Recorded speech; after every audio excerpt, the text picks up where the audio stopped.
Hello, this is Dr. Scanlon. This is our latest Scoop of the Soup for December.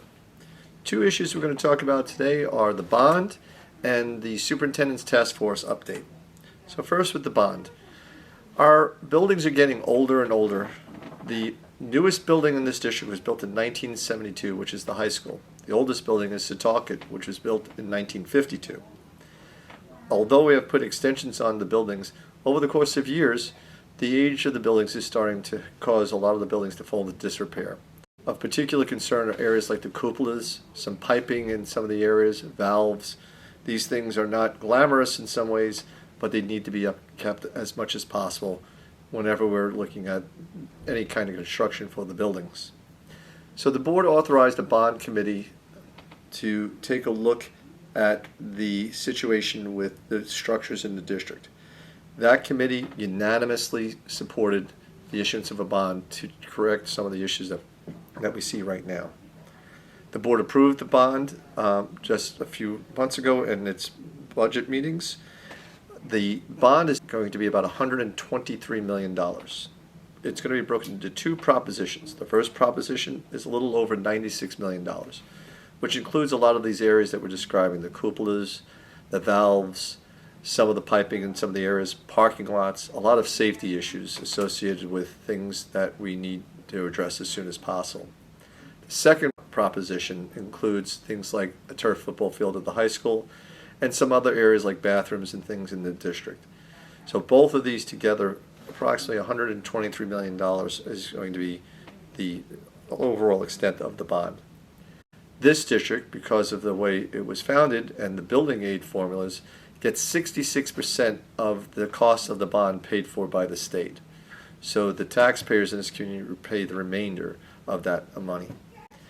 We're putting the bond up for a vote on January 20th at Ward Melville High School. We encourage anyone who has any questions about the bond to please come to one of our community forums, which are announced in the Reporter and on our district website. The second topic I want to talk to you today about is the Superintendent's Task Force on Anti-Semitism, Racism, and Hate Speech. This task force was founded last spring after we had some incidents at the two junior high schools. Sadly, some of those incidents have not stopped from occurring, although we're getting better at getting reports on things related to these areas. The initial committee that formed here for the task force was a large group. We decided to split the group into four subgroups, one on anti-Semitism, one on Islamophobia, another on racism, and another on a topic called othering, which encompasses so many of the different areas that are out there for concerns for our students. Those four subgroups have met 2 times each since last spring.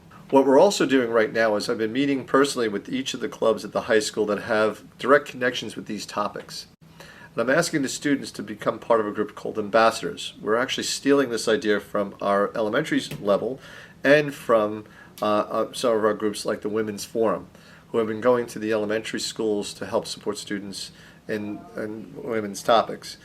The ambassadors are actually working very hard at the elementary level to help support students. So we're borrowing both of those ideas and looking to get high school age students to become part of a network of ambassadors and allow those students to go in and speak to students in classes, whether English or social studies classes, at the middle level. Why the middle level? That seems to be the preponderance of where some of these issues are coming from. So we want to try to nip the problem in the bud at that middle level first.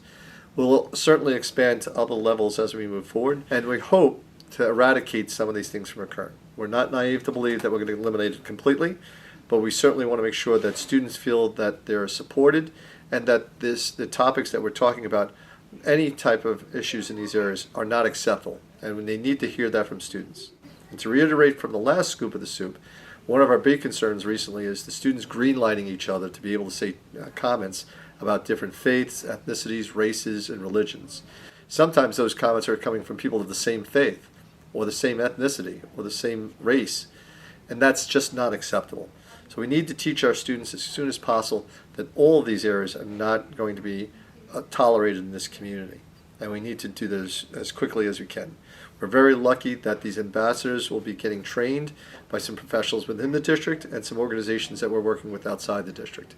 So we're hoping to get at least 2 trainings off this year, and that this will become a yearly thing where we're doing at least 4 of these every year in all of the elementary schools and the middle level schools. We thank you for your support, and we look forward to having a happy and healthy holiday season.